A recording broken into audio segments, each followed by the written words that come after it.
Welcome to our first video lecture for Texas history. I'm excited that you are watching this video, and I hope that it will help you to complete your assignments as we go forward with this course. We are starting with Chapter 1, Contact of Civilizations, 1521 to 1721. Through the ages, these ancient nomads dispersed throughout the vast lands of North and South America. As each group adapted in order to survive in its local environment, distinctive customs practices developed, as evidenced by the different types of housing, decoration, clothing, tools used by the people of particular regions. And we're going to look at different cultures that moved into Texas over 30,000 years ago during the Ice Age migration. Though historians disagree over population estimates, most concur that more people lived in what we know as Latin America than remained in North America. At the time of Columbus's voyage in 1492, roughly 12 million people lived north of the line dividing present-day Mexico and the U.S. Between this boundary and the Isthmus of Panama lived an estimated 35 million people. And finally, some 60 million people inhabited the continent of South America and the Caribbean islands. Looking specifically at the indigenous peoples of Texas, we will start with coastal Indians. The Karankawa and the Coahuiltecan lived along the coast of southern Texas. This people group lacked a formal political organization. Their social life revolved around family. They were small, autonomous bands. They were presided over by a chieftain. They had a primitive religious life. They believed that supranational entities governed the cosmos. They moved frequently with the seasons. They were a hunter and gathering society. They used dome-shaped wigwams covered by animal skins as their primary housing. Our next group we'll look at are our Northeast Texas Indians, the Caddos. They lived in dome-shaped homes from grass and cane. Up to 4 families would share the structure. They were primarily a farming society and planted twice a year. They were very proficient at agriculture. Women in this society were in charge of agricultural production. Chiefs presided over the Caddo society. The chiefs were the political and the religious leaders. This was a hereditary position. They mediated between his followers and a supreme deity and led religious celebrations, ceremonies, and festivals. This people group constructed impressive temple mounds that served double duty as storehouses and places for meetings and ceremonies. Under the chiefs were medicine men who attended to the spiritual and physical needs of the people. Governing individual Caddo communities were the Cadi, members of the upper stratum. The Caddos granted women rights and recognitions that were not generally accorded to women in European societies during this era. It was a matrilineal society, meaning that authority was handed down through the mother's line. Women held a distinct and influential place in the kinship networks.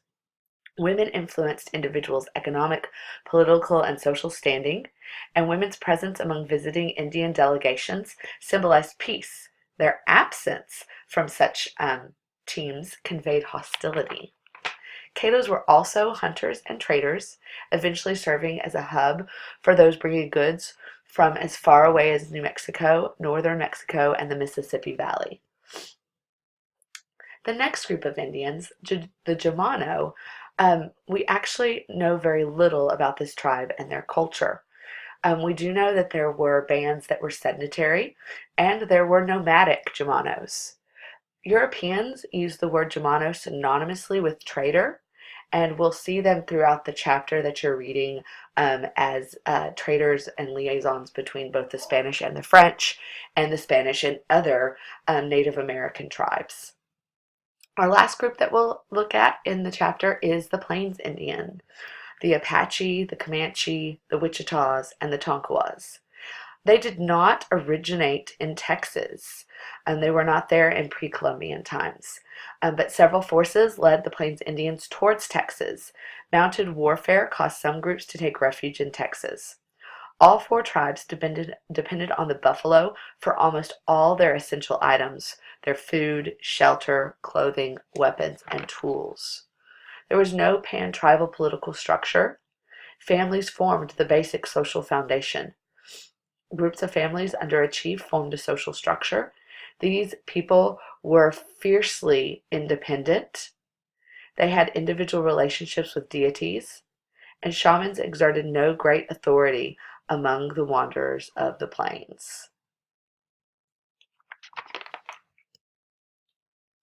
These are the indigenous people of Texas that you will read in depth about in chapter 1 of the text. Now let's look at the first Europeans.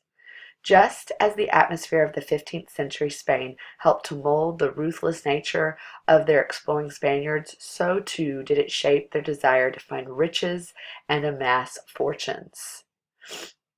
It was the search for great fortunes that led the Spanish to land in what is now known as Texas.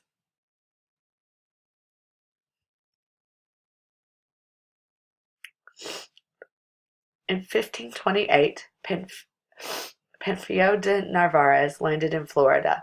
Stranded, his group fashioned boats out of horse hides and eventually landed on Galveston Island. They were enslaved by a band of coastal Indians. Alvar Nunez Cabaz de Vaca managed to escape and journeyed across the Rio Grande. He came back from his journey with stories of riches, and Francisco Vasquez de Coronado led a follow-up expedition, also searching for great wealth. However, Coronado found only adobe complexes, and he and his troops mistreated the villagers and inflicted numerous indignities upon them. While Coronado was exploring the plains, another expedition was led by Hernando de Soto, and it made its way from Florida to Alabama, searching fruitlessly for gold. Spain held an edge over its European competitors in the skills required for colonization. They used an orderly process of expansion and settlement by employing these specific agencies that had already proven effective against the Muslims in Reconquista. They used a presidio, or military garrison, to establish a presence in the region. Each fort was under the direction of a presidial commander acting in behalf of the governor. They had several functions. They were a place for prisoners to be kept, a place to conduct peace talks, a place to train and equip soldiers for frontier warfare, and they protected missions and guarded the friars who were working in the area.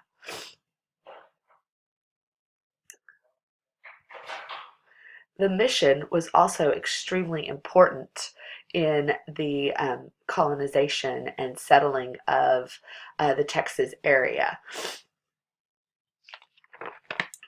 I'll talk more about the mission in the next section. The Rancho helped claim unsettled area. Stockmen and farmers accompanied frontier expeditions and played a supportive role in Christianizing of the Indians and defense of settled territories. Rancheros, or ranchers, provided settlements with resources otherwise absent on the frontier, such as beef, pork, and wool. A civilian settlement would only grow up after a presidio and missions were established.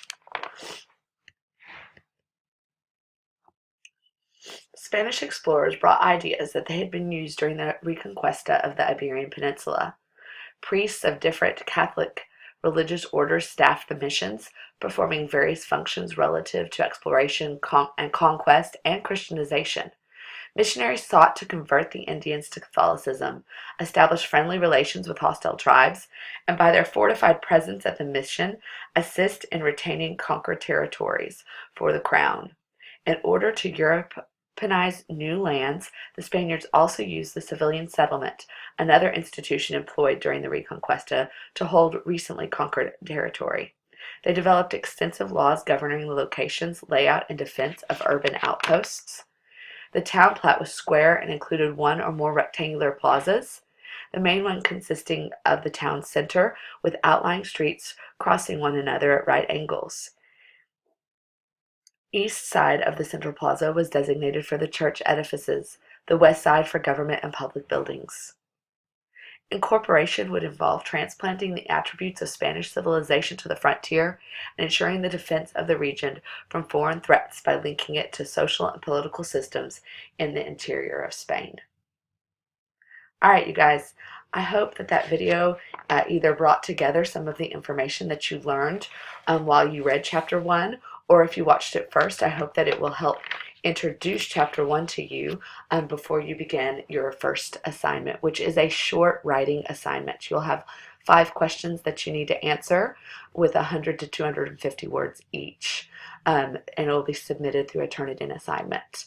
All right, I'm looking forward to reading the answers to your questions, and I hope that you'll go on and watch video lecture Chapter 2.